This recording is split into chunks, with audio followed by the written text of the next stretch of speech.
Magandang araw sa lahat. Ang unit natin Mitsubishi Strada 2017. Ang gagawin natin ngayon, i-check natin yung odometer niya kung tama ba sa dashboard.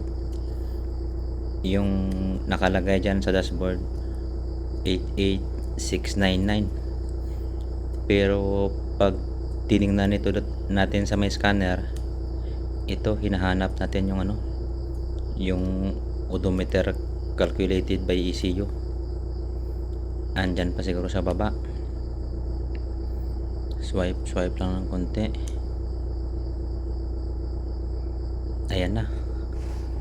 Odometer calculated by ECU nasa 172,999. Dito sa dashboard 88,699.